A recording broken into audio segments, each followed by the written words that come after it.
the Northwest Passage, the natural waterway connecting the North Pacific and North Atlantic Oceans across northern Canada.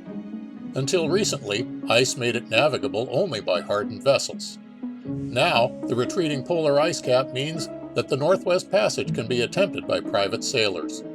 With Celebrate, our 58-foot Tazewell sailboat, and our crew from around the world, we set off on a trip filled with dangers, adventure, and stark beauty.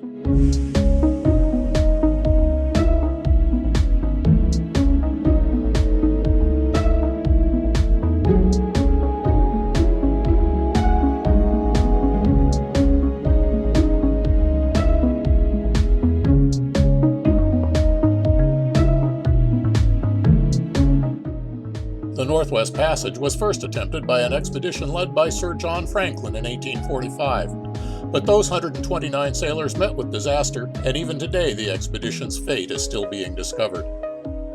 It wasn't until 1905 that Roald Amundsen, who would later be the first to reach the South Pole, arrived at the Bering Strait by passing north of Canada. Just as in that time, ice floes remain a constant peril. Icebergs, which originate from glaciers on land, have become famous as ship killers. But sea ice, a sheet of frozen sea surface that can still mass millions of tons, is a treacherous and unpredictable challenge. Our trip across the Northwest Passage meant facing this challenge. We departed Annapolis, Maryland, planning to reach the risk point in the Central Passage in early August for the most likely ice clearing. If the ice didn't clear, we would still have a chance to turn back before the autumn Arctic storms would make the return trip dangerous. We crossed the Arctic Circle northbound near Greenland. Here was our first encounter with the gigantic icebergs which calve from the glaciers fed by Greenland's massive central ice sheet. The iceberg which sank the Titanic is believed to have come from this bay. We left Greenland on July 10th for the Northwest Passage with our full crew and plenty of provisions. The first time we were blocked by ice was August 7th. We had spent 2 full weeks exploring Lancaster Sound, and it was a beautiful sunny day with expectations of ice-free water. It was not to be. We encountered an impassable barrier of ice and had to turn back. Although we were safe back in our anchorage, wind blew the ice together to block the mouth of our fjord, so there we stayed, waiting for the ice to clear. A week later, as our supply of diesel and propane dwindled, I made the decision to backtrack 300 miles to Pond Inlet for resupply, and we headed there as soon as the wind changed and the ice cleared. Now, with full tanks and clearing ice, we headed back towards the center of the Northwest Passage. We stopped at the historic trading post at Depot Bay. Built in 1937, this was the last fur trading outpost built by the Hudson Bay Company. Abandoned 11 years later, the building still stands, and inside there is a logbook signed by intrepid visitors. Then on to Bellot Strait, which represents the northernmost point of the North American continent. All the land north of there is islands. As summer was beginning to give way to fall, our 24-hour sunlight yielded to a few hours of darkness every night.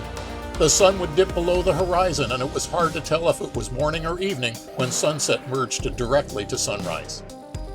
We followed leads or open paths in the ice, sometimes a few hundred yards wide, sometimes much narrower. At different points, we'd have to push ice away from the boat with poles, or even use the boat's motor to move ice out of the way. Perhaps we would anchor at night, or perhaps we would just drift among the floating ice and appreciate the stillness and calm of the Arctic. In Weld Harbor, we encountered 2 bold sailors attempting the passage in the other direction. Single-hander Suzanne Huber-Curfey became the first woman to solo the passage. Sailor Yvonne Bourgnon completed his passage alone in an open 21-foot catamaran. From Weld Harbor on, we met our toughest ice conditions. We ventured out every day only to be blocked. After several attempts, we succeeded in progressing just 30 miles to Pasley Bay. With only 33 more miles to go to reach clear water, the ice got even more dangerous. Every day, we'd check the ice and weather charts received by satellite phone and head out on our final challenge. On some days, we'd go just a few miles only to find our way blocked by ice, and we'd make our way back to Pasley Bay anchorage. On other days, dense fog prevented much of an attempt. We'd follow a lead through the ice as far as we could, using lookouts on our masthead camera to search ahead for areas of open water. When we were blocked, our return corridor to the bay might no longer exist, as drifting ice had closed our outgoing passage. Worse yet, the ice was clearest close to shore, where shallow water made running aground a real danger. The prospect of being aground and then being rammed by millions of tons of drifting ice which could destroy the boat meant mounting tension among the crew. We needed to be out of the Arctic before the storm season started in Alaska. After numerous blocked attempts, with only a few days before we'd have to turn back, the wind finally changed and opened a passage, and we made it through to ice-free water. From there, only 2,000 miles to go to Nome, Alaska, our first U.S. stop, and the culmination of our voyage. Along the way, we'd had the opportunity to see life and landscapes that few people ever have the chance to explore.